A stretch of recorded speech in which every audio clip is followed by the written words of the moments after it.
So, community resilience in Alberta. I have about directly in this field in Alberta, probably 2010 is when I really started to focus my attention on the province, Western Canada in general, and how could we improve the outcomes associated with all hazards. It's a combination of theory and practical advice that I'm going to draw from in the next, say, hour. This is an emerging field, I would say. It's somewhat ill-structured. There are many interpretations, even of the impact of climate change on community resilience. But I would say, notwithstanding the multiple interpretations, there is an understanding that what the climate's doing globally has a local impact and affects communities. Critical thinking and relationships, in my view, always come into play. Your ability to work in a field of complexity, not necessarily a linear reductionist model. There's a lot of variables that have very, I would say, complex feedback loops that are hard to envision, as the human mind can only pull so much. So your critical thinking, your ability to deal with complex adaptive systems, and as important, if not more, relationships always come into play. So here we go, about 40 slides from me, a little bit of interaction and a Q&A at the end, and I'll pass the torch to Jeff and onwards. I've talked enough about this, I think. I'll just say I have a broad perspective. I do have a background in planning, not necessarily community, but in the military, some 30 years as a military engineering officer. And a lot of that was overseas and abroad, dealing with risk. So I'm comfortable with, I would say, time-sensitive, risk-informed decision-making and trying to understand long-term consequences of your decisions. This is a series of bullets. I won't speak to them at this point, but I will throughout the next hour and give you my flavor of community resilience, my interpretation of it, where to start, which is always interesting. It depends also where you sit, by the way, we'll talk about that. I will provide a very brief framework that I've used at the community level that I believe is helpful. It allows, I think, not only planners, but leaders, senior public servants, elected officials to grapple with the complexity of what we're talking about. I'll talk about all hazards, disaster, risk reduction. So this is the lens that I generally use when I look at the challenges associated with community resilience, including the impact of climate change. A little bit of multi-jurisdictional reality. So talking about public safety in Canada and how that translates down through two orders of government and down to the municipal level. Concept of policy windows, which I do believe is important, and opportunities which open and close based on time to make a substantive change in this field. I would like to invite at the right time in this deck here, we'll talk about community resilience and encourage you to provide your own perspective with some broad themes you think might be worth pursuing.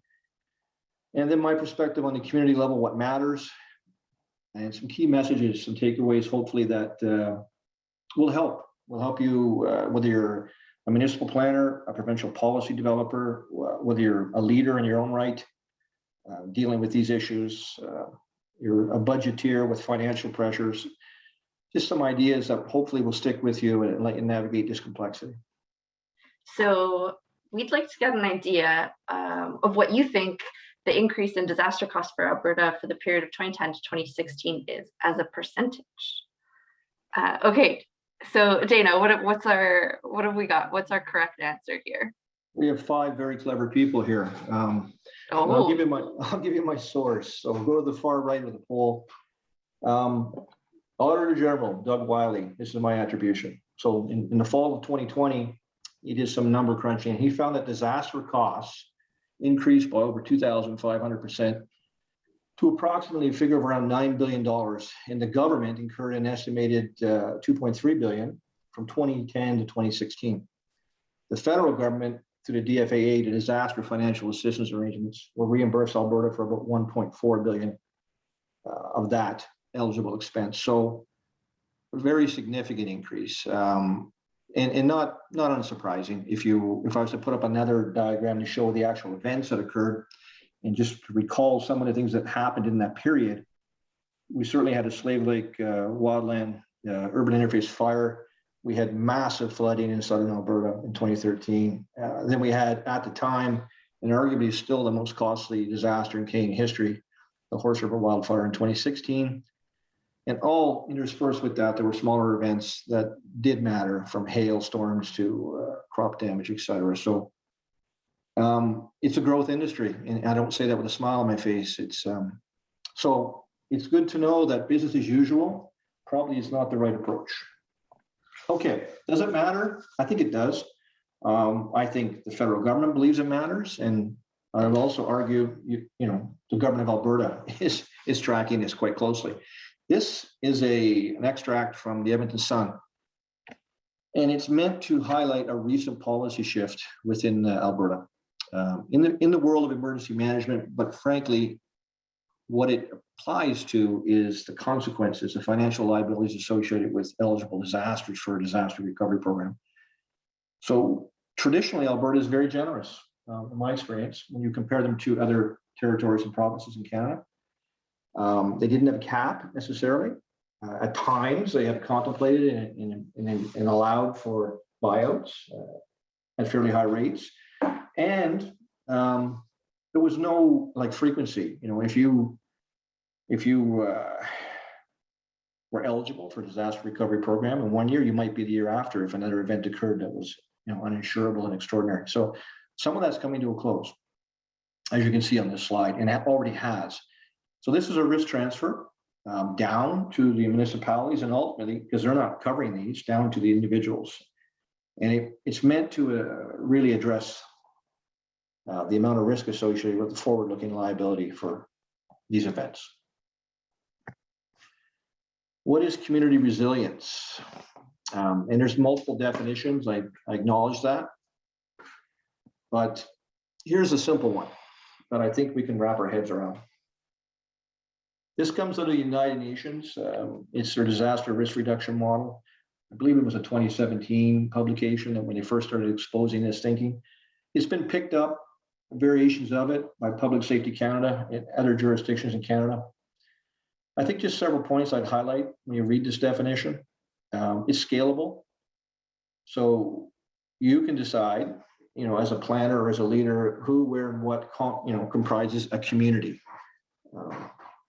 It's risk-based. So an understanding and making risk-informed decisions is really important. Understanding the hazards and the risk landscape at the community level is basically the cornerstone of this model. And I think it's sufficiently broad to allow for some local interpretation and tailoring, which from my experience is helpful. Not necessarily focused on climate change and adaptation.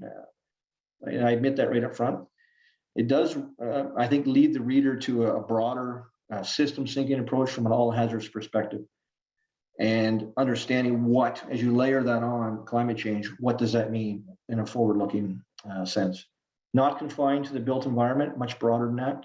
People matter. There's resilience at the community level incorporates capacity of individuals.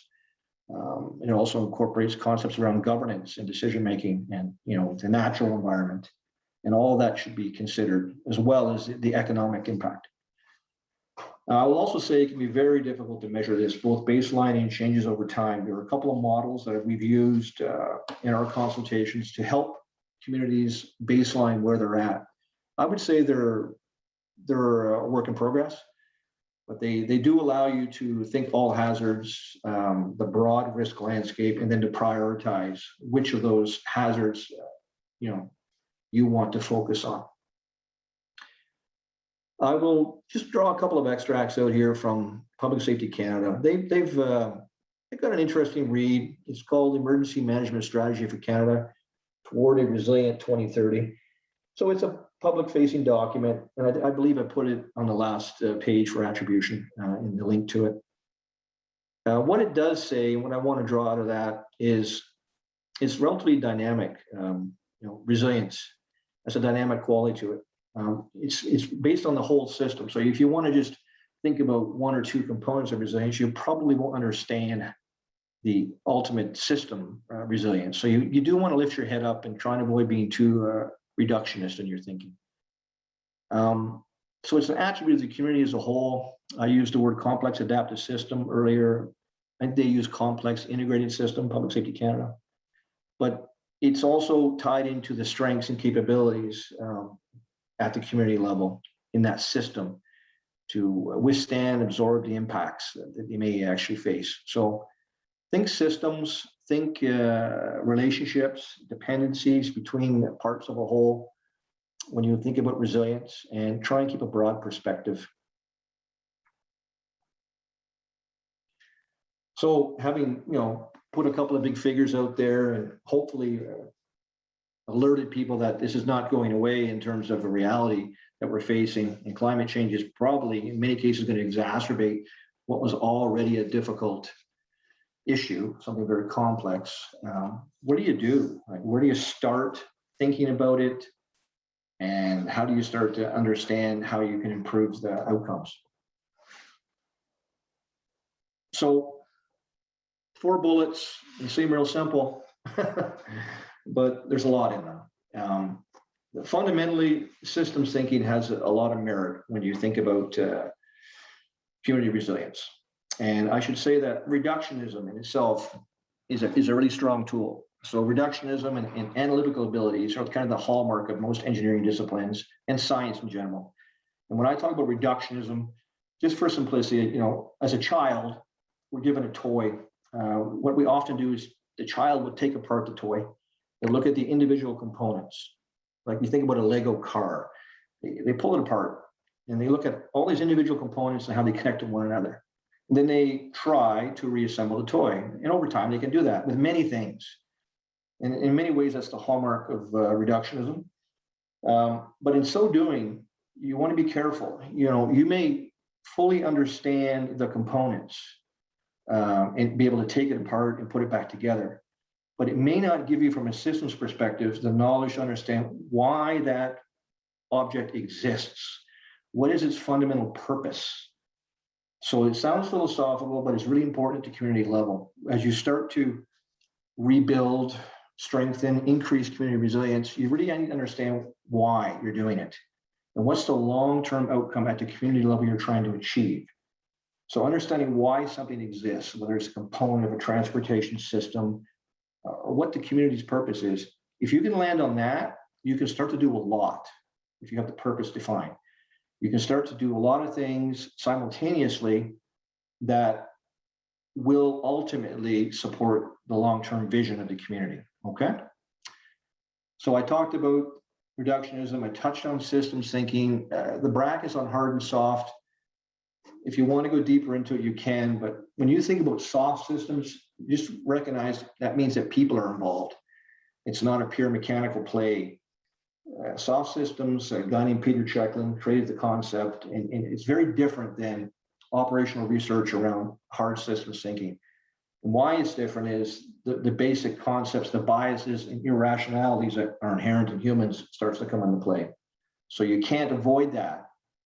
You really want to understand soft systems when you start thinking about community resilience, because it is about relationships and people do have a big say in where it goes. Understand your community's vision. I would say ideally, do this and have this vision in advance of any kind of particular disaster. You don't want to wait for a disaster to prompt your community to realize that they have a risk landscape that could hurt them. So in the ideal world, they're already there and they understand the need to think through where they're at and where they're going, and to create a degree of consensus around that. And avoid this concept at the end of you're going to solve something that's complex. You probably won't. You're going to change it. You're going to push that complex adaptive system somewhere. And if you get it right, the outcome and the challenges that you will face are better than where you started.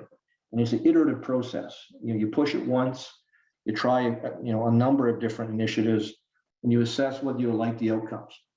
That's just the nature of complexity. The opposite would be something that's complicated. Something complicated can generally be solved through reductionism. And I would posit that that's not the case when you talk about community resilience.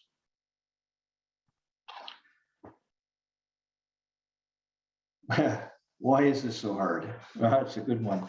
And it is hard, by the way. Increasing community resilience, pre or post disaster, doesn't matter. It's hard work. It's hard because of the nature of the problem. It's so complex and so multifaceted that you really have a hard time as an individual understanding what might make a better difference and improvement, let alone creating a degree of consensus in a democracy where you can attract enough money and enough long-term stakeholder support to implement changes that help. So it is hard work. It's very complex issues. There is no silver bullet. Multiple orders of government will be involved just from the pure policy and program side and planning. And the money comes from many, many locations, and you have to remain open to that as well. Finally, my own experience has been, because they're so complex, the issues generally defy the kind of linear reductionist solution. So you have to assess, decide, act, kind of check your approach and see if it's helping or hurting. And the best way for me would be to say to remain humble, willing to share and learn from those who are on the same journey, and understand it doesn't really matter where you sit. You could be the mayor of the community. You could be a business owner. You could be a voter. You could be a child in a school. You, from where you sit, may add value. Your perspective, you shouldn't be dismissed. And those who are actually deciding on the path forward would be wise to have broad input before they decide and move forward. We're talking about Alberta. I touched on Canada. It's the whole concept of resilience and disaster risk reduction. It's not a provincial or national issue. It's a global concern. There's a framework the United Nations developed called the Sendai Framework. It's been around for a few years. You can see that. I put the slide up with the latest publication, 2015 to 2030. It embraces not only disaster risk reduction as kind of the cornerstone, but it incorporates climate change and adaptation, so you make risk-informed decisions at the community level. It's endorsed by Canada through Public Safety Canada, and I believe NRCan, Natural Resources Canada, also uses large portions of it. British Columbia has formally embraced it. I don't believe that Alberta has a document or a policy statement that says, we are Sendai compliant or promoting Sendai. But I do know that much of the work that revolves around disaster risk reduction in the province thinks hard about how to use Sendai thinking. So, what a 6-year track record, broad multinational support. You can integrate climate change and adaptation, and it has a number of players in Canada who are starting to support it. So, not a bad source at a high-level document to read when you start thinking about community resilience. These are the top kind of 4 priorities within that Sendai framework. So understanding is probably ultimately maybe the most difficult, fractures, but the most important, understanding the risk landscape at the community level. And I will touch on it briefly in a few slides in this presentation, but there are some tools that you can use to assess risk across different parameters for resilience. But ultimately, if you don't have a framework to categorize in a relative sense, prioritize the risk at your community level, you're kind of going blind. And it may be the flavor of the week, or it may be the person with the strongest rhetoric will win in terms of what's the highest priority risk. So a model, a tool, perhaps several at the community level that allow you to assess risk, including the impact of climate change, I think is really foundational for long-term increases in community resilience. Governance. I find from my experience that disaster risk governance is not always incorporated in an interdepartmental or interdivisional kind of context, either provincially or at the municipal level. So often it's just thought of as emergency management. And I think there's a risk with that in itself, that there's a benefit if you can actually move it out of the field of emergency management and place it as a planning construct in the field. First of all, long-term capital spend, budgeting processes matter, and your engineering department matters, and your critical infrastructure matters, and your people really matter in your community. So all of that, different lenses, your natural environment, your economy, if you can bring in other people at the community level who aren't necessarily emergency management experts, but understand that they actually have a valid lens in improving, community's response to a disaster, strengthening its disaster risk governance through interdepartmental coordination, I think you'll get better outcomes over the long term. Some of the work you do in community resilience costs very little money. Some of it's educational, information, and shaping and changing behaviors over time. That's true with a lot of complexity, but some of it is bricks and mortar and will require some cash. So there are some investment decisions in most cases, and there's never enough money, from my experience, to tackle all of the risks that you see. So you want to prioritize the relative risks and spend the money wisely. And ideally, if you get all this right, you're simply reducing the repeat events. They're not happening so often, and the consequences are far less. And you end up being able to redirect money into a very proactive model versus a reactive place, which is costly, can be frustrating for communities, and frankly, not a good spend, in my view. Oh, it's a really busy slide. I feel for everybody who's just been exposed to this one, including myself. Oh, this is a document, and the title's on the top, another United Nations document that it's not bad. I mean, it's another tool to think about when you think about resilience at a municipal or city level.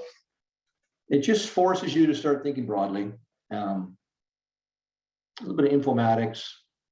So I sometimes will, depending on the audience, you can sometimes use this to start a conversation around resilience. Because the original definition I gave you, the earlier one, is very broad. This starts to focus the mind a bit. Okay, what did that broad definition mean, and what does it mean to me as an elected official or a CAO or CFO? Well, you can start to see things here that might change some of your decision making as you look forward. And as planners, I'm assuming many of you are, this probably isn't surprising for you. And much of this may be embedded in your own thinking already. I would hope it is. Maybe embedded, and it may be part of your policies or bylaws or your land use development processes. If not, it's probably worth thinking about, because it goes back to the liability that we talked about at the front end. It's not going away. It's notably increasing. So I wanted to share that with you. It's obviously just one slide of a much larger document. I think if anybody on this presentation listened to Owen James from Associated Engineering, you would have bumped into this risk-based decision-making. It's a well-established ISO, one that I think applies very well to community resilience, because it's the front end of understanding what you're facing and then making risk-informed decisions to increase your community resilience over time. I won't go through the steps with you. They're quite self-explanatory, but do recognize on the far right, monitoring and review, there's a feedback loop. So when you go through the process of context, identification, analysis, evaluation, treatment, it's not over.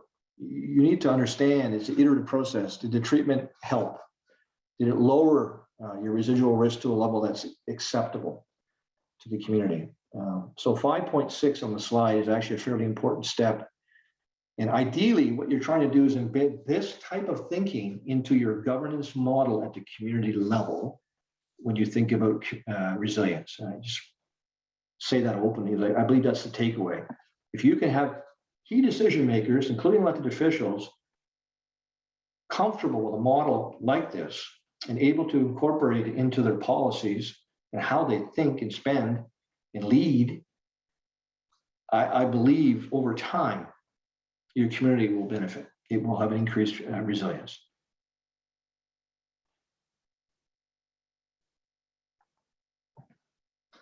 This is a less known and somewhat more simplistic tool. The only reason I put it here, this tool supports the previous ISO 31000, in my view. This is a more tactical level tool when you're thinking about disaster risk reduction.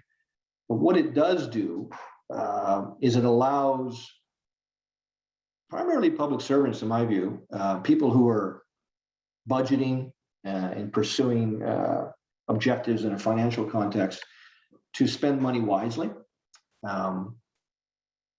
So I often use this tool just to focus people who are actually making either capital budgeting decisions or even in-year operational spends, and trying to understand the part about the checking on the program evaluation on the lower left.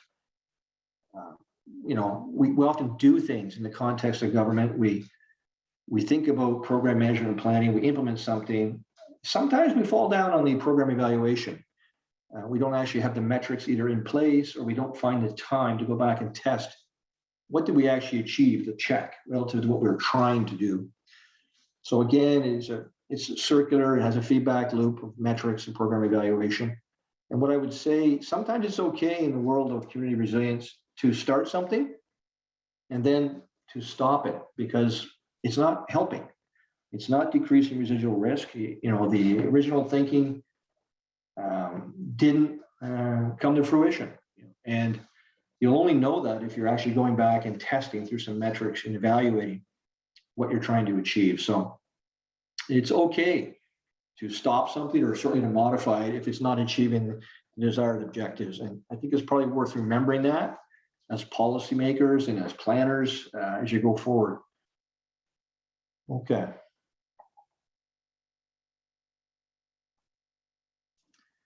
So I've talked about community resilience, talked about some liabilities, a little bit about the global concern. I gave you a little bit of a concept of some of an ISO or two that can help you as a planner think through some of the risks that you're facing and how to deal with them. Next thing I want to show you is simply maybe a way more simplistic way of, at the community level, having a conversation about community resilience. Like, what is it? We've talked about that, but what does it really mean? What are the different facets of it? So this is a relatively simple framework that I think helps with that conversation.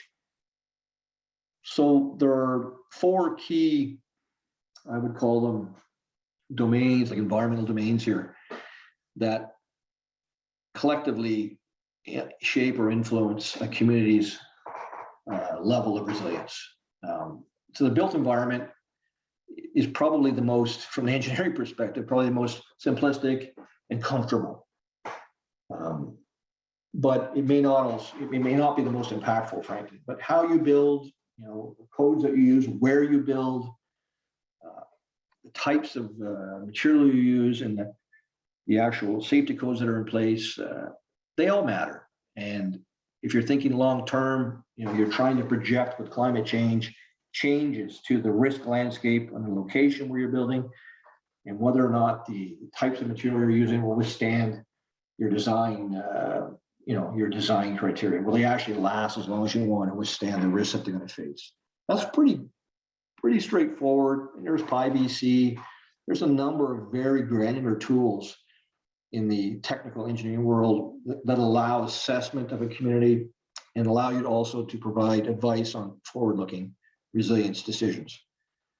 The natural environment, the green spaces that you already have or you may want to pursue, certainly has gained a lot of traction over the past decade or two. And I think people are now recognizing that at times man-made structures help, and at times they're not as good as what nature can provide.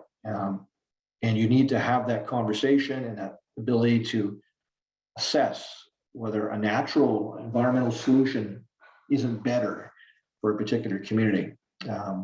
When you think of rivers in themselves and water courses, we have a long history of trying to control the flow. I would say we have spotty success. It's not necessarily a given that a hard built environment engineering solution is going to solve that. And sometimes you're better to step away from that type of risk and give nature a different path and a different way of dealing with it. The example I can think of most recent for me is Grand Forks, British Columbia, helping that community with some of their long-term community resilience issues post-flood at the confluence of the two rivers that have the Kettle and the Granby. And the realization came quite early for that community that there wasn't enough money or even technical ability to bring the residual risk low enough in certain areas of their community through just built environment solutions. So what it entailed in the end was allowing the water to go to areas where historically they didn't want it to go, but forward-looking future saying, you know what, it needs to go there. It's the best solution is to let it flood, to let it drain, and not to build there. So that obviously, depending on the history of the community, can create the need for expropriation or buyouts, which it did in that case. But the courage was there at that community level to recognize that the long-standing built environment solution wasn't giving them the outcomes they wanted. Economic, I put this down as it's arguably the hardest to measure when you think about community resilience. You know, are you a resilient community in terms of your economic opportunities, both today and tomorrow? Hard to measure, but not to be ignored, I would say. Decisions that you make around community level resilience can impact the capacity of the local economy. And you obviously you want to have a vibrant, sustainable community. You don't want to plan a community into submission, you know. So you want to think hard about the economic opportunities that you can create or sustain as you think about resilience. The last one, I call it the social environment. I want you to know, though, it includes governance and decision making. So it's not just people. It's not just the people in the community, both the vulnerable population. It's also the decision makers. It's the elected officials. It's the government itself at that level and how it interacts with stakeholders. It's the Indigenous. It's all of that. The social environment, arguably, if you can get the social environment to be robust and resilient, arguably you can withstand so much more. In some ways, the social environment is a linchpin to dealing with the other three. So I also find it may be the most difficult to navigate because again, it's a soft system. People have a vote. And, you know, from my experience, one of the things that you often hear, two questions, you know, is it safe and who decides? Well, in the social environment, every individual will decide if they feel safe with this plan. So to create consensus around long-term community resilience, when you think about the social environment, is a large body of work, but arguably the most important, I would say. Think all hazards. Don't think about a single hazard. We don't think about a wildfire or a flood. Think about the big picture. It's just one way, one taxonomy to understand all hazards. The left-hand side, the two columns on the left, the natural hazards are pretty commonly, and there's probably some I'm missing here. You know, this is just one model. Then there's health, which we're well aware of, pandemics, epidemics. And then there's accidents, which occur. In many cases, man-made structures failing, but there's no intent. It's just either a design flaw or something was overwhelmed. And on the far right, people don't talk much about this in the world of community resilience, but it does matter. And the reason I don't talk about it is because it's generally classified information, but sometimes people do bad things. And you're probably wise at some point when you do your risk landscape to at least consider that at the community level. Is there something here at our community that's attractive to someone who wants to do a bad thing? All of these are just ways to consider hazards that could impact your community over the long term as you do your own analysis of which ones you believe are the higher risks and how you want to address them.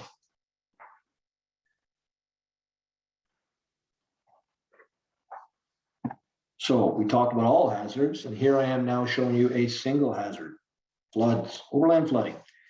And all I wanted to show with this slide is as we talk about resilience, it's not all the built environment, it's not all structural.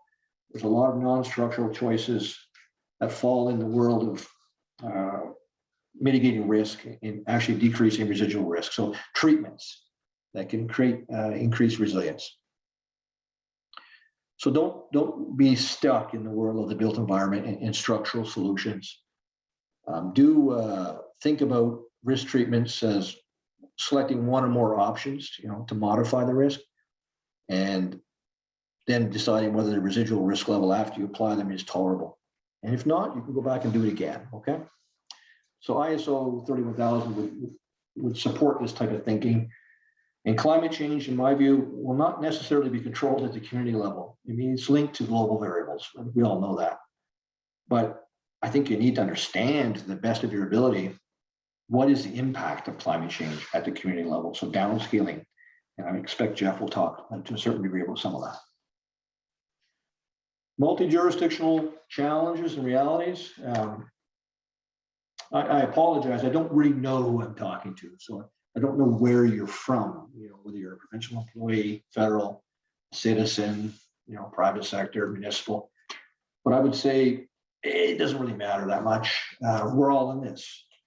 The way that we're organized in Canada, the public safety system, it's multi-jurisdictional.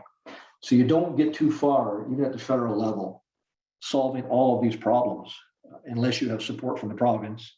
And the same can be said of the cities and municipalities. At the end of the day, the solutions are multifaceted. The funding can come from multiple levels. And having an understanding around the shared governance of this is important, and creating the relationships that transcend those boundaries. So they need to transcend political boundaries, you need to transcend orders of government, and they need to start really, in my mind, thinking about the impact at the community level that benefits not only that community, adjacent communities, the province, Canada as a whole. So it's okay in certain cases, I believe, to try new things in the world of community resilience, where you can see an extraordinary benefit perhaps to a city or a region. And that's okay if that rolls out that test bed and is then applied to a province as a whole, territory, or a country. You have to start somewhere. But the magnitude of most of these issues, it's very hard to go it alone, both in terms of your governance and your actual authority, and then the amount of money and financing required for some of these challenges. So remember that it's multi-jurisdictional. You're going to need support, and you're going to have to engender it, both in happy times and bad times. So you want to have those relationships well established and recognize they're important. And if you do that, you have an opportunity, I think, at times for extraordinary change, policy shifts. Hey, policy. Oh my, here we go. Policy windows. So there are existing programs. There are many of them. They start, they stop, often tied to platforms, party platforms. But when you think about community resilience, they're pretty well indifferent in terms of your political spectrum. The concept of keeping people safe and increasing community resilience is generally fairly altruistic. So the policies are there, the existing programs are there, yet there are emerging needs over time as well. And what I like to highlight here is that policy windows do open and close based on extraordinary disasters. So, some of the actions that occurred in southern Alberta in 2013, you couldn't do now in Alberta. The policy is not in place, perhaps the financial resources aren't. But the reality is, in that time of extremis, of disaster, where people are, desperately needing help, that governments will do some extraordinary policy shifts. And as a planner, be aware of that. And don't be afraid to recognize that you can ask for something that might not exist, that's emerging in the moment. And if your rationale is sound, if it's joined up, and you have support, ideally multi-jurisdictional, you might be pleasantly surprised at the outcome. So don't be a slave to an existing policy and program landscape. Be prepared to challenge the status quo when you're doing recovery and when you're thinking about community resilience. But also be aware that time matters. The window opens and it also closes. Things move on, and you don't have forever. You have a matter of months, in my view, to ask for an extraordinary policy shift that has a strong basis on, the logic of what's occurred in the learning. My point would be, do it. If it makes sense, ask for that extraordinary policy shift in the moment.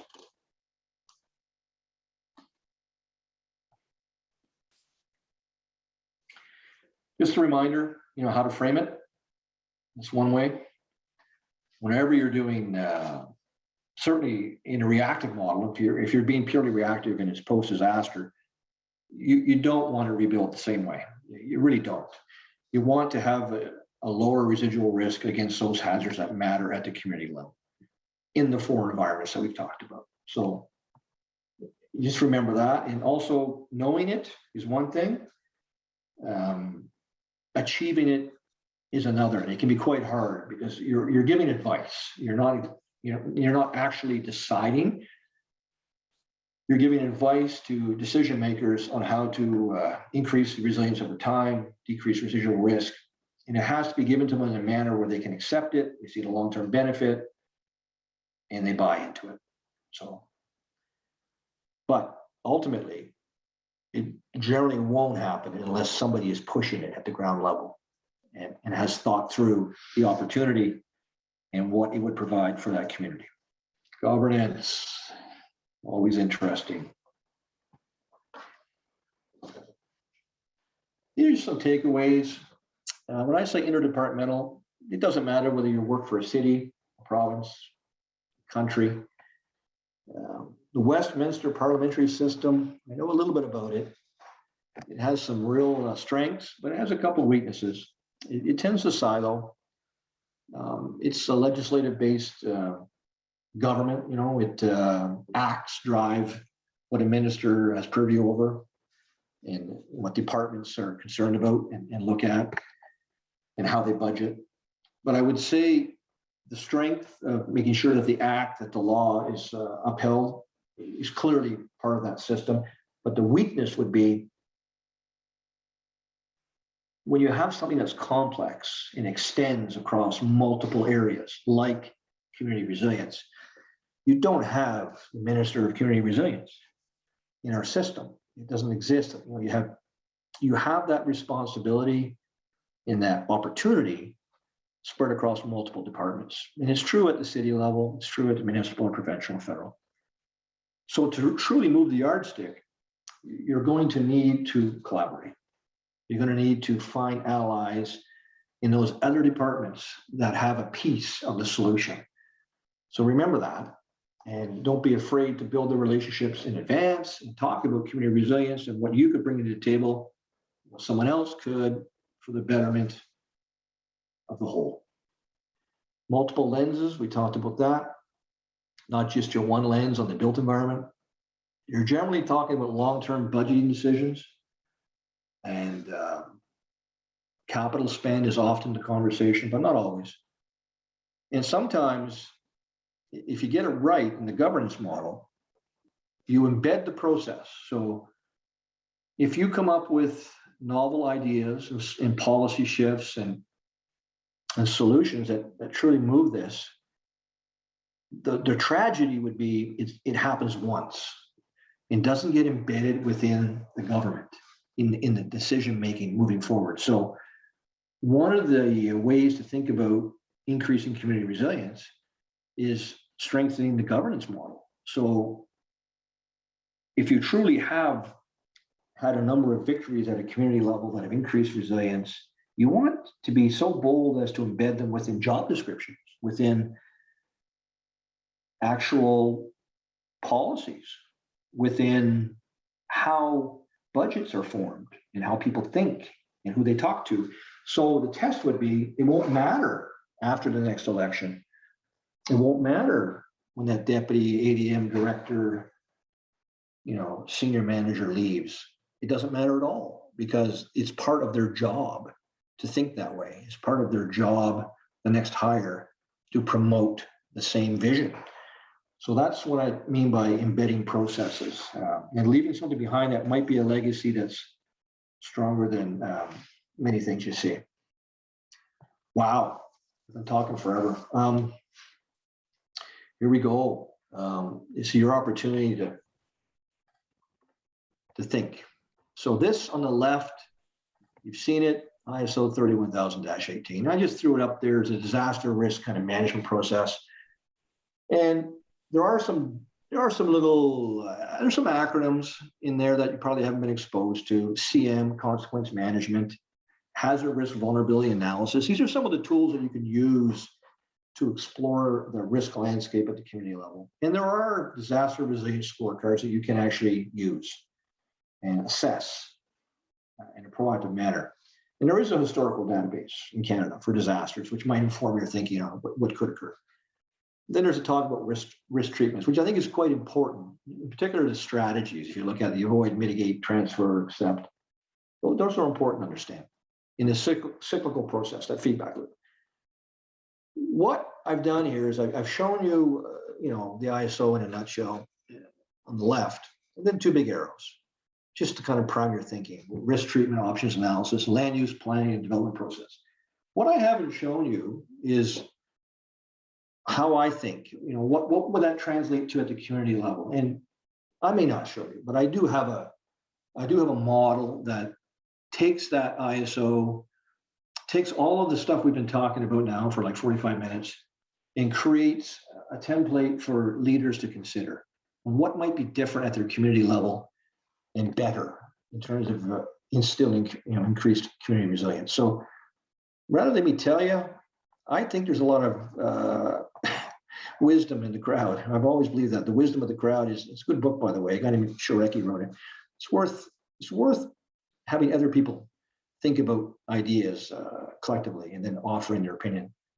So we'll do three questions around this slide. And the first one is here.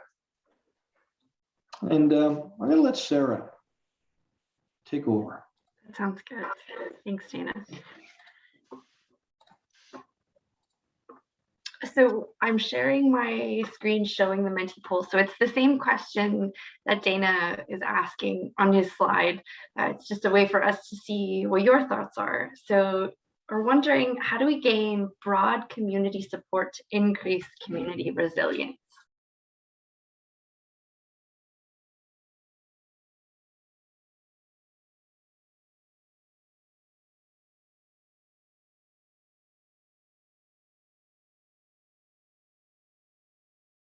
Our next question is, how do we identify the appropriate hazards at the community level to consider for risk treatments?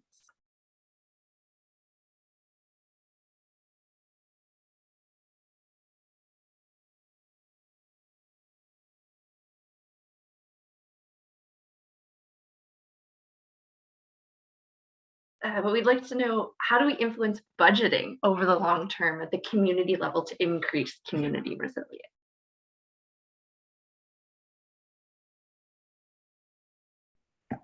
One person's perspective. There's everything matters, obviously, but in the world of community resilience, when it comes to policy advice, these three areas, these three broad factors, if you get these right, you can do a lot, my experience. So when we talked about stakeholder support and how broad it has to be, you need broad stakeholder support local at the community. You can't plummet anybody into a community and solve their issues. It won't work. They need to be seen, they need to buy in, they need to be part of the solutions. Cost will always matter. It may not matter as much as you think if you spread it over a long enough time period and find enough funding sources, but you can't just pick any number out of the sky and sell it. It has to be rational. And the concept of residual risk, if you're not decreasing residual risk for that particular hazard at all, I would question why you're even doing what you're doing. Because there's a lot of effort required with risk treatments. If it's not decreasing the risk associated with the hazard, it's probably not a worthy initiative. I think they're self-explanatory. I'm not going to go too hard into them. I will tell you this though, you generally, and I saw it somewhere, somebody in this crowd picked up I heard a story, I saw that in one of the mentee polls. You need a compelling narrative or a compelling story to incite action. I'm just going to say that. In this field where you have limited time to attract attention and to get multiple stakeholder support and buy-in, you need a compelling narrative. So it's not good enough to actually have a good idea. You have to pitch it in a manner that is compelling. You simply have to. So don't be discouraged if you're in the room giving good policy advice and getting nowhere. That's common. Reflect on that statement. If you truly believe the policy advice you're giving is sound, will decrease residual risk, is cost effective, has broad stakeholder support, yet it's not happening, have a look at the way you're pitching it, your story or your narrative. It might be too complex. It might not be well understood. The ideal scenario, and it's good to have this in the back pocket because it's never going to happen, but the ideal scenario, you're pitching something that takes residual risk to zero. Like you've completely eliminated the risk associated with that hazard, every aspect of it, at zero cost with 100% community support. If you can do that, who's not going to buy into it? So residual risk goes to zero, cost is zero, community support is 100%. That's the ideal. And I use that as a little parameter for myself, because if you're way off that, if the cost is enormous, the risk is not even moving or it's increasing, and there's limited community support, stop. I don't care how compelling you are, you're pitching the wrong idea. I'm going to say too much, self-explanatory, some acknowledgements, and we'll shut her down. Okay, thanks, Sarah. And thanks, Dana, for that great presentation. So I guess how I see my session is Dana sort of talked about a lot of the sort of broader climate resilience theories and sort of some of the larger frameworks around resilience and community resilience. And I'd like to think that I'm kind of taking that down to the kind of more of the community level and specifically in Alberta and looking at climate adaptation planning and how that plays out in my work and with the communities I've worked with across a lot of Alberta and BC as well. So I think before I do that, I think I'm back to you, Sarah, for a quick poll of the audience to just check in on where people are at. To start off Jeff's presentation, we're wondering if your community organization has completed, or started for that matter, a climate adaptation or resilience planning process.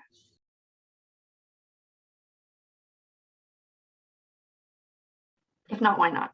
So for those 14 or 15 people of you who clicked no, is it insufficient staff skills, lack of leadership, lack of community support, lack of provincial support funding?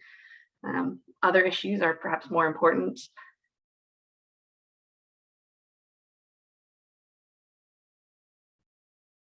Okay. So before I get into the details, I just wanted to highlight this, and Dana touched on this as well, but we now have a new international standard for, sorry, I gotta move this thing. This is for climate adaptation and resilience. It's the ISO 1492. So this is an international standard on how communities should do climate adaptation planning.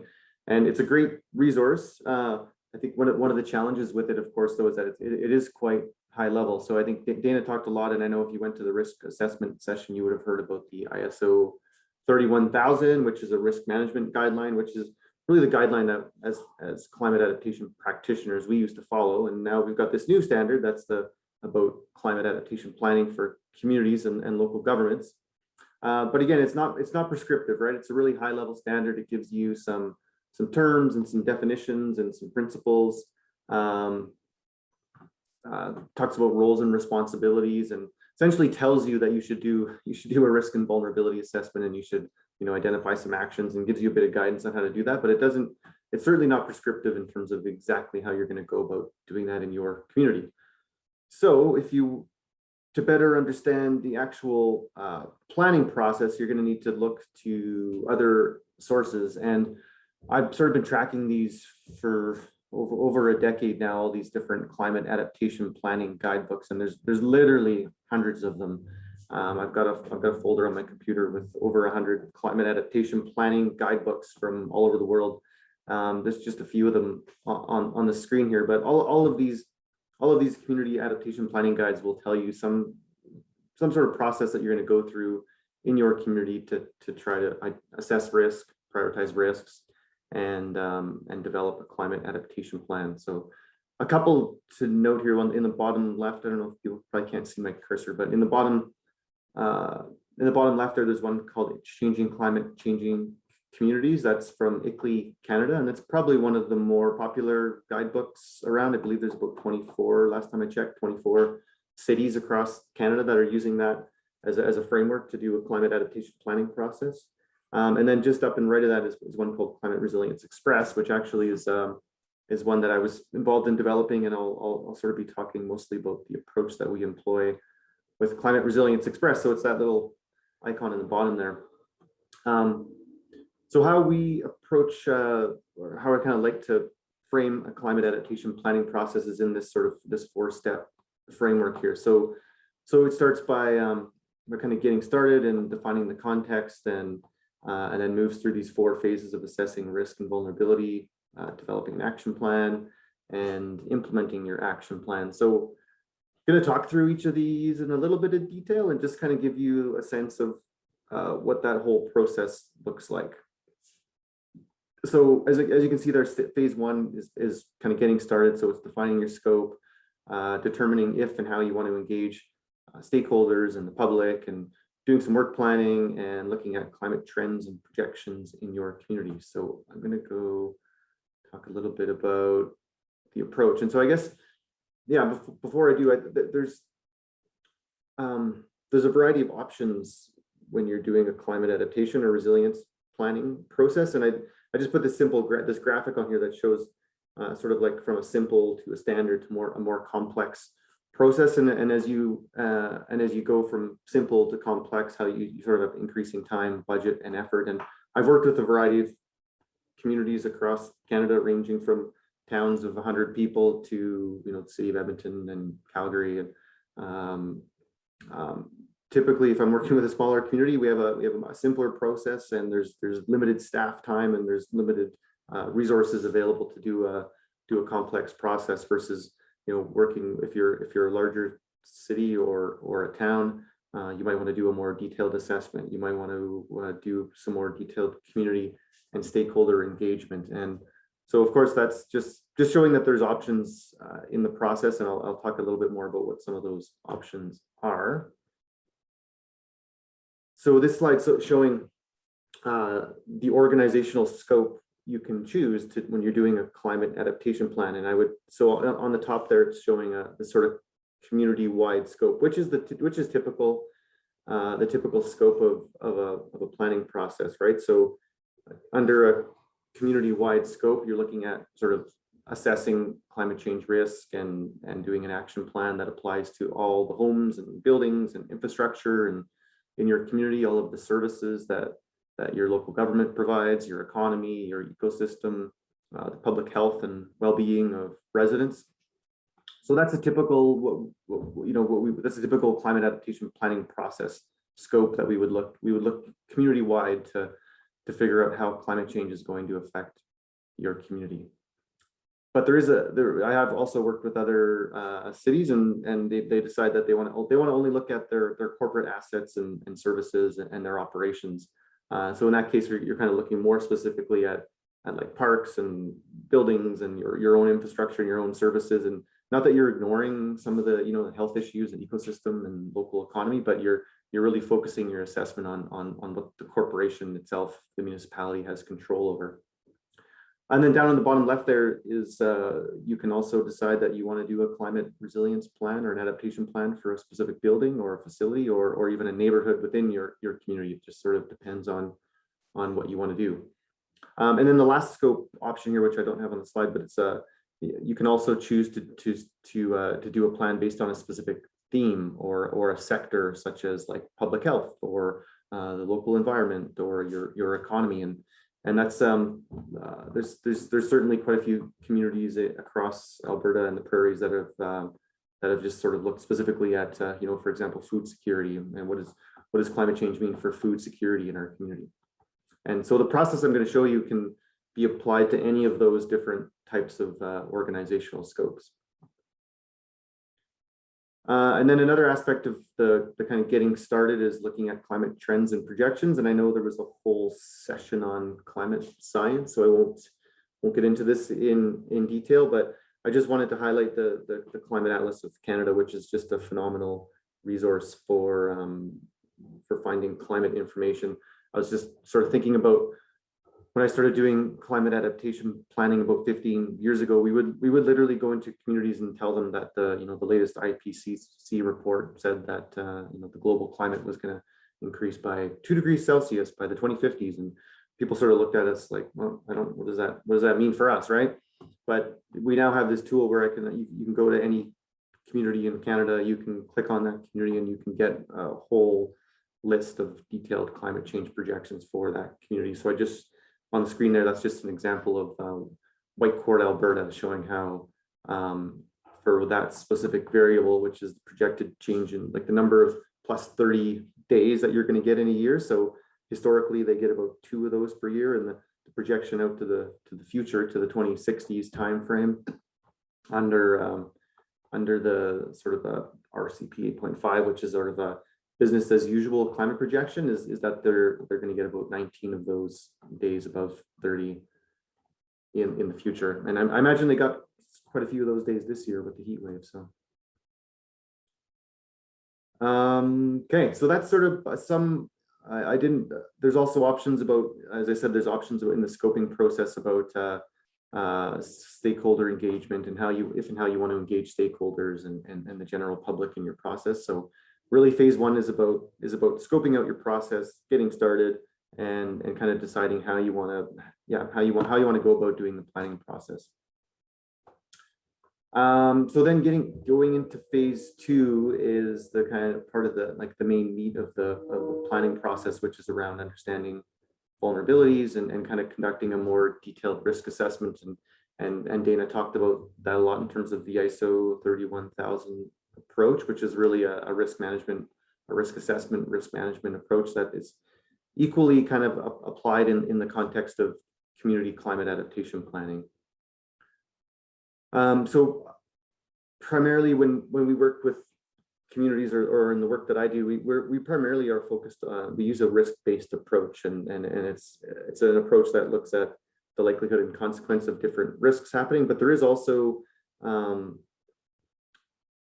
need to try to better understand your vulnerabilities, and this is outlined in the ISO 1492, the guidance that I showed at the start there. So it's sort of to understand your vulnerabilities, you need to do a little bit of research to figure out both your exposure to different climate hazards and how sensitive your community might be to those hazards. So on the slide here, I just have an example of a flood map, right? So this is the Alberta flood maps, and they actually have data now that can show you the up to the 1 in 1,000 year flood event, if that's what you want to see. So it's an example of how you can do some research, look at data to understand if are you actually exposed to different types of climate hazards. That could be fire hazards, changing ecosystem hazards, all sorts of things. But I'm not going to go into a vulnerability assessment process in detail, but just to say that it is important to before you kickstart your risk assessment to kind of get a sense of what some of your vulnerabilities and exposures to different climate hazards might be.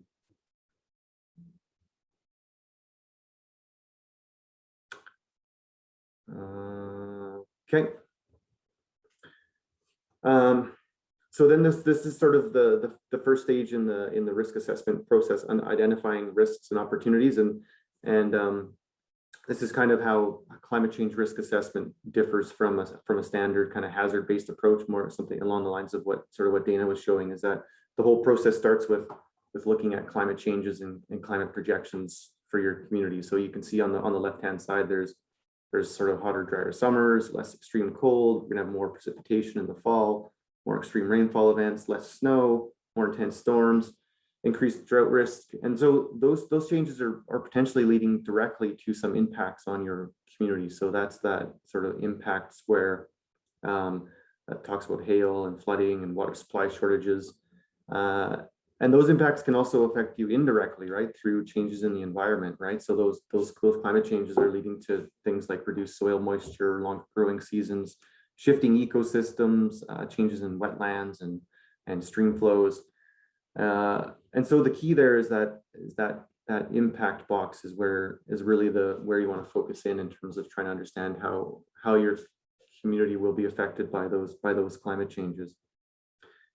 And then on the right side is looking at the different consequences of those changes. So each of those changes, for example, water supply shortage might have financial implications, public health implications, ecological implications.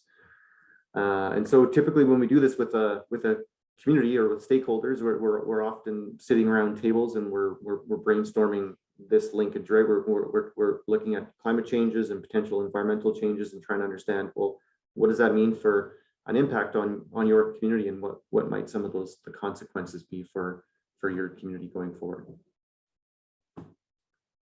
And I think on the next slide here, I've just got an example of kind of what one of those scenarios look like. We call this a climate impact scenario or a climate impact event. There's different names for it. This is an example from some work we did with Beaver County.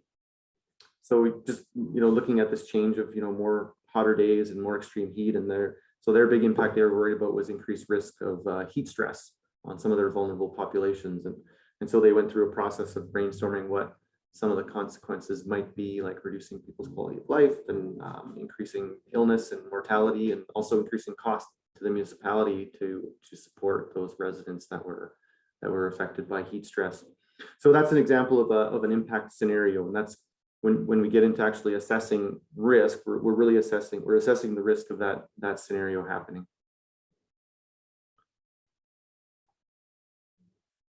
And so so as I said, we usually do that by kind of doing brainstorming sessions with community leaders and stakeholders and the general public, and coming up with this big list of what are all the impact scenarios that might affect your community. And you certainly would have seen a risk matrix like this, I think, if you went to the risk assessment session. So this is just a standard kind of consequence times likelihood risk assessment process. This is showing a 5x5 scale. That's like, so it has 5 likelihood categories and 5 consequence categories, but you don't have to have 5 categories. You can have 3 or 7 or 9, I've seen as well. So it sort of depends on what what your existing community risk management framework looks like. Maybe if you use already a 6x6 or a 7x7 scale, then you would ideally apply the same scale to your climate risk assessment. So again, understanding climate risk is the way I see it is a sort of a standard risk assessment process, right? You're looking for those like high consequence, high likelihood events that you need to be concerned about. So that's up in the top right corner, those like red in the red of that matrix there. And so in order to get to that point where you can put your climate impacts onto a matrix like that, you need to have some kind of scale, right? You need to know you need to look at the likelihood of different climate events, and you need to somehow be able to categorize them from 1 being low through to medium and high. And in the context of climate change, we consider 2 different types of events often. So there's on the right side there's those recurring events or hazards, right? So a lot of what Dana talked about, right? Your floods, your fires, droughts, storms, hail, wind. So those are all events that kind of happen more than once or can happen more than once. And we use a certain scale to look at, well, what's the likelihood of that happening in the future, whatever future time frame you decide to look at. But with climate change, there's also these sort of more gradual, slow onset changes or single events, if you want to call them. So those are really things that only ever happen once. So it's kind of what makes climate change risk assessment unique from a standard risk assessment process. So if you think about like losing the glaciers in the headwaters of your community, that's going to have a permanent impact on the water availability in your town, or a shifting ecosystem. So you're, for example, in most of Alberta, the ecosystems are shifting northward. Of course, as the climate warms, all those ecosystem envelopes are going north, and that's essentially a permanent shift, right? So it's like those are we treat those separately from the recurring hazards that you might experience that are more where the likelihood of those events are changing. So yeah, single events, things like ecosystem shifts, extinction of a species could be an example, or loss of a glacier, or a change to the water availability. So yeah, I actually got that little arrow there. So I was going to reference back to, I showed that White Court example where they had historically had about, one day a year where the temperature went above +30, and then in the future, that was going to go up to about 19 days per year, right? So if you look at, trying to put that risk on this likelihood scale, it would have been historically, it would have been maybe a 4 on the scale, likely to occur about once per year kind of thing, and then moving up to a 5 where it's likely to occur several times per year. So that's an example of how climate change is affecting the likelihood of a specific hazard occurring. Yeah, and of course, so in an ideal world, we can quantify the likelihood using that climate data that I showed you. So from the Climate Atlas of Canada or from some other source, and it's not always possible to do that, though. We don't have perfect information about climate hazards to be able to always be able to quantify how likely it is to happen every year. And in that case, you're going to need to use, do research and talk to professionals, use professional judgment, talk to experts in the community about how those events have occurred in the past, and sort of basically make some expert judgments about what the likelihood is of a specific event happening.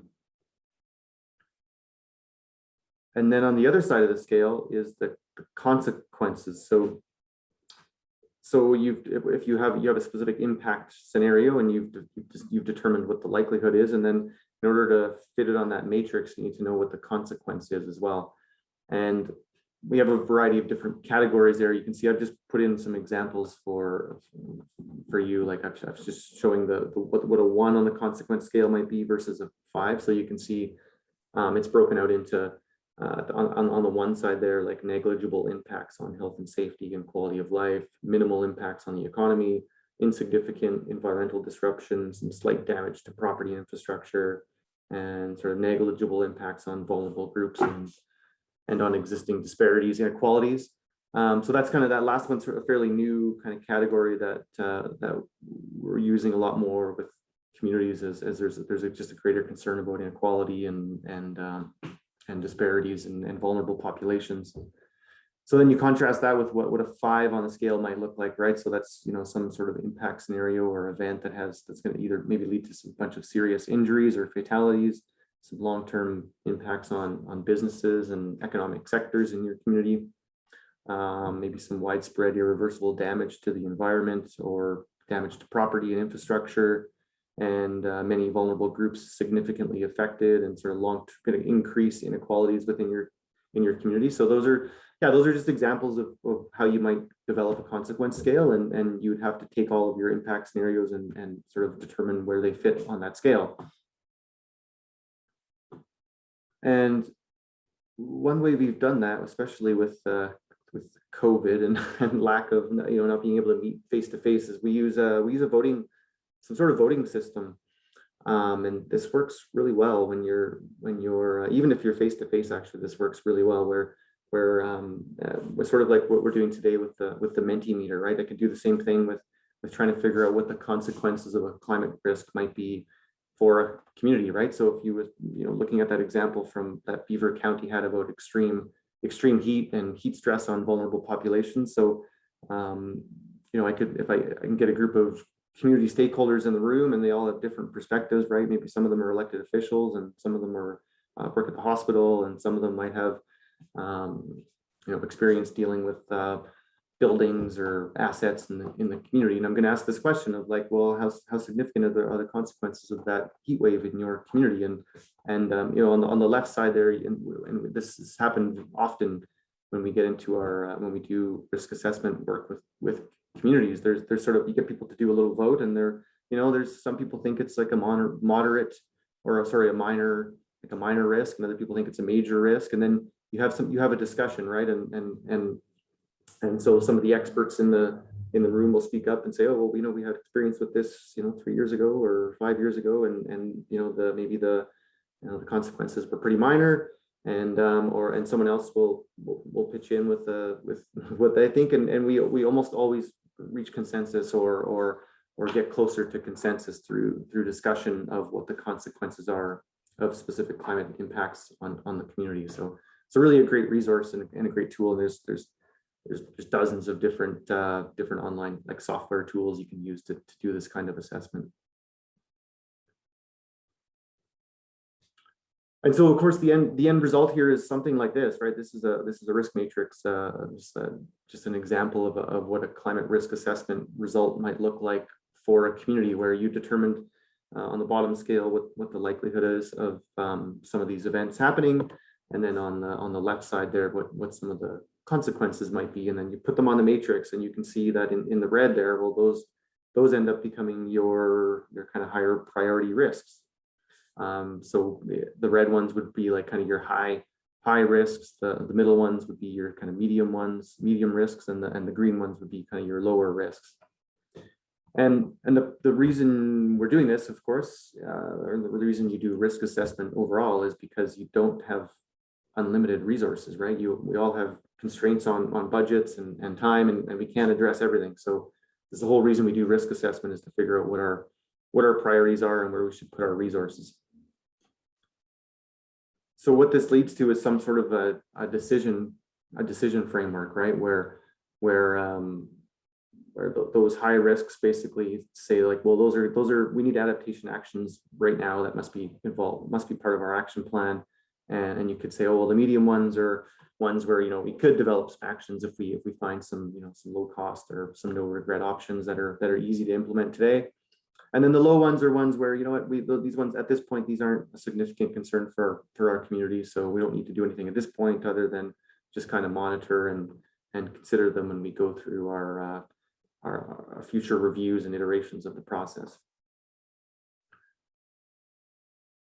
And yeah, I didn't really talk about this too much, but we also like to encourage people to think about the glass being half full and not half empty, and considering if there's potential benefits or opportunities for your community as a result of climate change. And we've done this before, where we can map these potential benefits or opportunities onto a matrix like this, the same way we did with the risk, right? And you go through the same process where you look at, well, what's the likelihood of us having an increased summer tourism season or longer growing season, and what are the potential benefits of that on our community, and you can map those out, and again kind of figure out what your priorities are in terms of benefits or opportunities. And then in the planning process, you can say, well, how do we better take advantage of that longer growing season? Are there things we can do to make sure our community can somehow thrive or benefit from a longer growing season or a longer tourism season?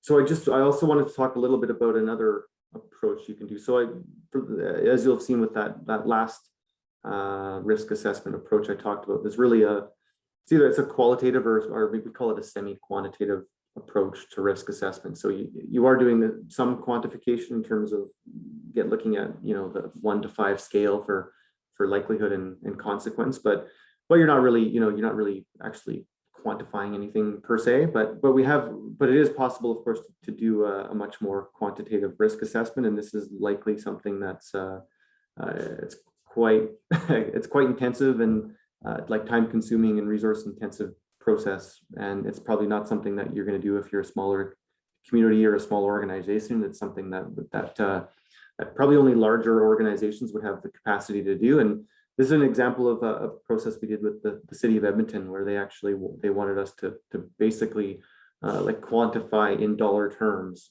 how much the cost of climate change for the city of Edmonton. So you can see there we've got some climate hazards on the left side, and they have some sort of likelihood occurring, and that kind of leads to our risk score. Same with the matrix, right? The matrix, it's still the same process where you're looking at likelihood and consequence, but in this case, the likelihood was determined, and then we've got some different exposures of assets and services, and those, for example, for each different type of hazard, there can be some direct damages to buildings or trees or the transit system, and we would actually sort of quantify in monetary terms what's the actual cost of those direct damages, and then also some of those direct damages would also have indirect service losses, right? So if you think about like a business getting hit by a tornado or a flood or something, well, they're gonna have to close their doors for a little while, and they won't be able to provide services, and there's a cost to that, and we were able to quantify that.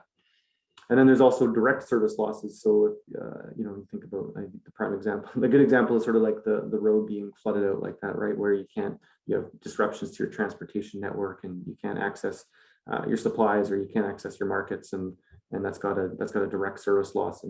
And so with our work here, we were able to kind of quantify all of those environmental, social, health, and financial consequences, and come up with like essentially an overall risk score. And I believe Richard might have talked about this if you guys were attending the session on economics. I think that happened last week. But we basically conducted this. We turned all of those scores into essentially an economic impact assessment, and we're able to say, for example, that climate impacts on the city could increase by like $8 billion by the 2050s, and by $18 billion by the 2080s, and that includes all of like social costs, health costs, environmental costs. And they were able to sort of get a sense of like, here's what, if we continue under the path we're going, this is what climate change is going to cost us in the future. We'd like to know what you folks see as the most significant climate change risk facing your community or organization.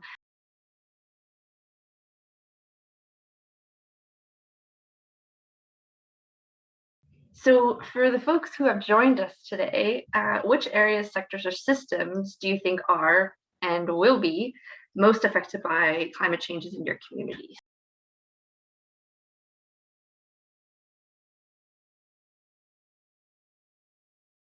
Okay, so we'll go to our last poll for the session here.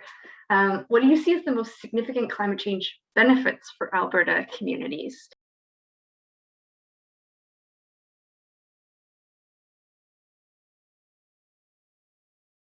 We're down to the next phase of the planning process, which is all about action planning. And so of course, the goal of action planning is to kind of move those risks that were up in the top left, or sorry, the top right corner, like kind of move those down into the bottom left. So of course, primarily you're going to do that by increasing your resilience, or reducing your exposure, or reducing your sensitivity to different types of climate events. But yeah, the whole goal of action planning and of climate adaptation is to kind of lower your risk level. And most people are on board with this, but I would also argue that the goal is also to figure out how you can better take advantage of some of the potential benefits. And again, it's not something that's often done in climate adaptation planning, but I think it's an emerging field, and it's something that I always do in my work for sure. So, variety of different things you can do, and I know Dana talked about a lot of this stuff in terms of risk treatment, right? So in the standard in the standard kind of risk management framework, this is the risk treatment process where you looked at all your risks, you prioritize them, and now you're going to try to treat them by doing different types of actions. And so I got a list here of some of the things, and just as Dana suggested there, like a lot of people often automatically defer to we're addressing flooding, for example, we need to build some hard infrastructure, and it certainly isn't always like that. I mean, there's a lot of things you can do that don't involve huge expenses and are potentially just as effective. So there's a few things on there, like research, like for example, if you don't have enough information about the risk, or about the nature of the risk, or about some of the potential costs or benefits of the action, then you maybe need to do some research to figure that out. Policies, plans, regulations, standards. So that's either like developing new ones, updating existing ones, embedding climate change into your plans and policies. Looking at operations and maintenance. I know I did some work years ago with a town in BC, the city of Castlegar, and their big action, even after years of doing their climate adaptation plan, was that they increased the frequency with which they monitored their catch basins and their stormwater system. And it was still like, even after, I think that was in 2008, and they still talk about how that was such an important thing that they did to adapt to climate change, was to kind of increase their maintenance of their stormwater system. Building new or upgrading existing infrastructure. Of course, there's a whole bunch of options there, like in terms of like permeable roads and sidewalks and surfaces that retain water, doing wetland restoration work, stormwater retention, looking at your pavement on your roads and how you might adapt that to climate change. Awareness and education. So that's, helping residents or helping your municipal staff or helping your vulnerable populations understand risk and understand what they need to do to be more resilient. Diversification is really referring to your economy, right? So if your economy is reliant on some sort of climate sensitive sector, tourism, agriculture, good examples, you may want to look at diversifying your economy and changing the types of products you offer or the inputs that you purchase. Emergency management. So get a plan in place if you don't have one, and focus. So there's lots of options around like warnings and alert systems and emergency response planning. And then the last one is human resourcing. So dedicating staff time or striking a committee or hiring an expert, or doing what a lot of cities do now is appointing a CRO, a Chief Resilience Officer. So that's kind of a lot of I think I don't know if people are familiar with the 100 Resilient Cities initiative, but that whole initiative is all it's really focused on this idea of having a Chief Resilience Officer that helps your city manage climate change risk. So that's just some examples, not a full list, but just some examples of the types of climate resilience or adaptation actions that you might develop. And similar to the risk assessment process, when we look at trying to identify and prioritize actions, we go through a similar process, right? If you remember in the risk assessment process, it was, you identify your risks, you evaluate them, you prioritize them, and then you kind of focus on those high priority risks. Well, same with the action planning, right? You come up with a big list of actions, you do an inventory of all the things you're already doing, how those things are working, what's not working, and then you can go through some kind of screening process to figure out, well, which actions are going to be the most effective at reducing risk. And I'll walk through an example of that shortly here. So, but I first wanted to loop back to the ISO, the 1492. This is the guidance on community climate adaptation planning, and basically what that guidance says is you should assess and prioritize adaptation measures, and you should use one of these approaches.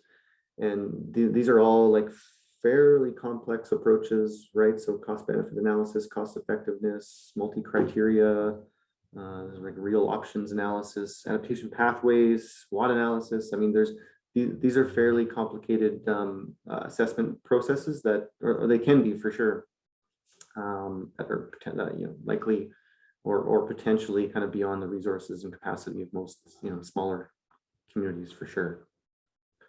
But when we're sort of doing a standard community adaptation planning process, we usually do some sort of a simple cost benefit analysis type approach, and it's certainly not a like a really complicated approach, and you can make it simple. So it's basically like you've got a particular risk, and you prioritized a bunch of things that you could do to address that risk, and I showed those being like research or maybe some infrastructure improvement.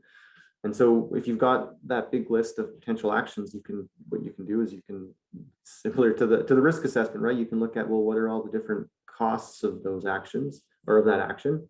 And you can rank this on a scale from 1 to 5, like your life cycle costs, some of the negative impacts or externalities, how feasible it is, how acceptable it is.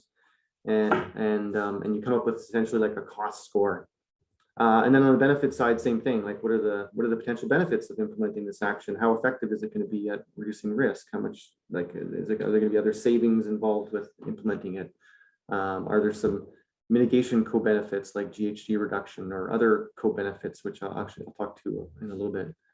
Is it equitable, and how urgent is it? How flexible is the option? So basically what you can do is come up with like an overall cost score and an overall benefit score on kind of a 5-point scale.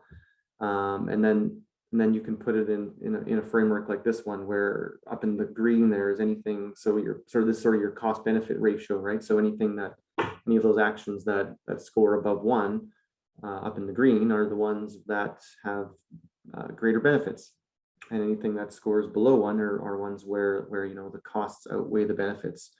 So if you can imagine you do this for your community, and you have a whole bunch of different actions that get populated into that little matrix, and you can easily tell which ones are up in the top there, which are the promising adaptation options, and you can tell which ones have a higher benefit compared to the cost. And I mentioned the co-benefits of actions as being one of the criteria that you would use to evaluate it. And this is from the Simon Fraser University has an action on climate change team and a low carbon resilience framework that they use to look at the co-benefits of doing mitigation and adaptation actions. And so this is something you can consider when you're doing your action planning, is like, if I implement something to reduce the risk, does that also create jobs or have cost savings elsewhere, or reduce waste or reduce traffic congestion. So yeah, just looking at and considering the co-benefits, and of course the co-costs as well of different climate resilience actions is going to help you prioritize the ones that are most effective for you. Okay, so that's pretty much summary of the phase 3, the action planning process, and then lastly, it's sort of just getting it done. And I did want to mention at this point, though, that you can see there's sort of a circle around this framework, which is, it's because it's a planning process, it doesn't really ever end, right? I mean, the nature of planning is that you have to continue to revisit the planning process, revisit your risk assessment and the actions you're taking and how effective they are. So that's why there's that circle around it. But so yeah, I did want to talk. There's a couple examples, a few examples I want to talk about in terms of implementing climate adaptation. And I was involved in a project called the Edmonton Climate Adaptation Collaborative. It was a collaborative process with the 8 municipalities in the Edmonton metropolitan region. And the whole goal of this process was to collaboratively implement coordinated actions to reduce vulnerability and build resilience in the Edmonton region. So we had some funding from the Government of Canada and the Federation of Canadian Municipalities and the Edmonton Foundation, as well as all those municipalities. All kind of it was a large collaborative project, and we all basically all sat around the table and said, well, what can we do collectively to implement climate adaptation actions within the Edmonton metropolitan region? So we started that process by looking at prioritizing what some of the vulnerabilities and risks were in the region, and then coming up with a framework to figure out, well, how do we actually prioritize the projects or the actions we're going to do. And we ended up landing on this list of these sort of 5 projects that we were going to do to increase resilience in the region. And you'll notice that they're for the most part, they're kind of like research policy type projects, right? And that's of course because when you're collaborating with 8 different municipalities, we couldn't really find a an infrastructure project as much as we wanted to. We couldn't find one that we could do where all municipalities would equally benefit. So we did these five projects. We looked at guidance for climate resilient tree planting and management, managing invasive species and pests, climate resilient homes. We actually really wanted to build a climate resilient home in the Edmonton region, but that wasn't within the budget. So we built a virtual home, looking at climate impacts on water security and some best practices for managing climate change risks. So risks to water security. So I just wanted to talk briefly about each of these examples. So the first one is, so you can see there we actually created a guide to urban forest management in a changing climate for the Edmonton metropolitan region. So this is essentially telling municipal staff and also anybody else that's working in urban forest management in the city, like how do we manage urban trees to enhance climate resilience. And so it's a report with over 80 recommended actions around kind of planning, so like coordinated adaptation policies, programs, resistance to extirpation, which is basically resisting the loss of ecosystems due to climate change by kind of protecting ecosystem resources. Resilience to disturbance, so that's all about enhancing tree health and ecosystem integrity. And then transition, which is really kind of facilitating the transition of ecosystems, which is actually already happening in the Edmonton region. Like as I talked about that sort of ecosystem shift, right? So the ecosystems in the Edmonton region and all across the province are all shifting northward. So there's recommendations in here about how local governments and others involved in urban forest management can kind of support that transition. And then we also had a list of climatically suitable tree species. So if you kind of live in the Edmonton region, we basically have this resource of over 100 different tree species. We looked at drought tolerance, I think what else, like water logs, like different kind of characteristics of tree species that are commonly planted in the region, and then looked at how resilient those will be to the climate of the future. And you can kind of see those rows on there sort of that are like green, yellow, red. So the green ones are the ones that are like, going to be suitable in the future. The yellow ones are the ones that might be suitable or sometimes suitable. And then the red ones are sort of like marginal or potentially not suitable to the climate that's predicted for the city of Edmonton in the future. And then similarly with the invasive species, this is the second project we did. So again, we came up with a guide for managing invasive species and pests in a changing climate in Edmonton. A whole 37 different recommendations about how you can detect and prevent and control invasive species, and kind of some other recommendations around engagement and communications and regional collaboration. And similar to the tree species project, we also came up with this list of over 70 invasive species and pests that are of concern in the EMR, which is the Edmonton metropolitan region. So it's sort of, so there's this appendix that has this list of all these different types of species and how they're expected to change with climate change, and which ones should be of most concern to people that are managing invasive species in the region.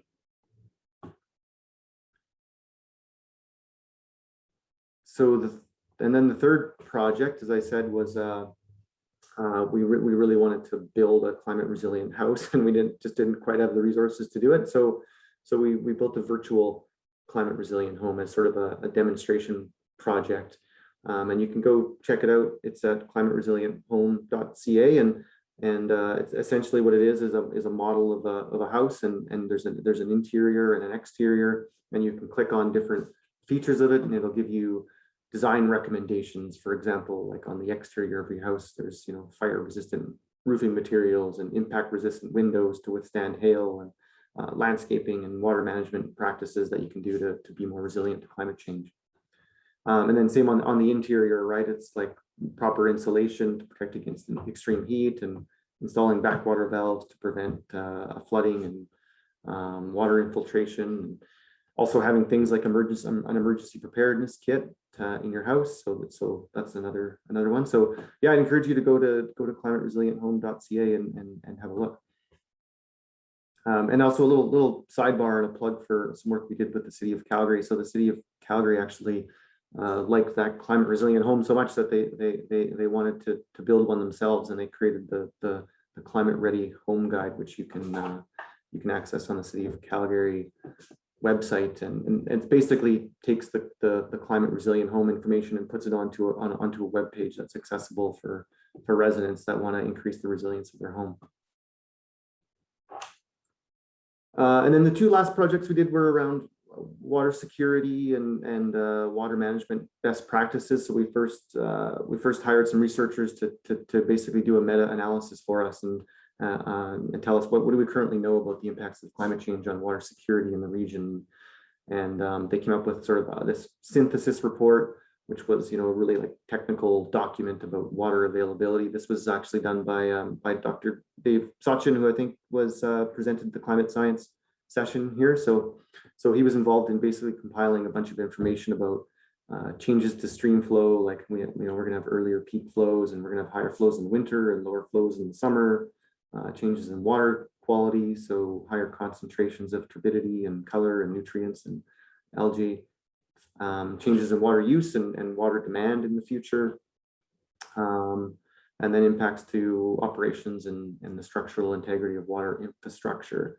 So basically, this was like a true like research report, right, where we were the municipalities within the Edmonton region said, well, in order for us to adapt to climate change, we need to know what the impacts are going to be on our water supply and on water security. So that's how that project came about. And then we worked with actually Associated Engineering, who did some best practices around, well, if we've got all these water supply issues, then what are some of the best practices that are out there for considering climate change in water management? And so there was, things like doing source water protection, using water more efficiently, having better communications and education, also doing collaboration and coordination. And so they looked at a variety of case studies from across North America and about how those communities are managing water. And so yeah, the idea was it's essentially a best practices report that communities can take and implement within their own communities. I think I'm pretty much done here. This is it. This is key messages. So I guess a couple of key messages just to take away. So the first one is that there are a variety of approaches to climate adaptation planning. They range from really simple processes to hugely complex processes, and really the choice of what you want to do is up to you, and it depends on the capacity and your resources that you have and the time you want to spend on it and the amount you want to invest in climate adaptation in the moment. There's also many different guidance documents and many different options for how you do that process. There's no silver bullet. There's sort of again, it's like the process you choose is dependent on what your priorities are and which of those processes speaks best to you. The other one is that there are many simple and cost-effective actions that you can implement right now. So I think that's a really important message, right? I think a lot of people think of climate change, and it seems like this really far off, complex issue. But when you boil it down to working with the community and figuring out, well, here's how the climate's going to change, and what does that mean for you? And you end up, after you go through the process, you realize that there are a lot of really like simple things you can do to increase your resilience today, and they don't necessarily have to be multi-million-dollar dikes and construction and infrastructure projects. There's a whole bunch of things you can do that are really simple and easy to do today. And then I think I guess like the most important thing, regardless of what planning process you use and what sort of scope you look at, or how many resources you have, I think the most important thing to consider is just what's the climate of the future look like, and to consider that in every decision you make. So every decision you make as a community or an organization that has some sort of weather or climate influence, you need to be thinking about those things. You need to think about how the weather and climate's going to change and how that might change your decisions today. So that's it for me.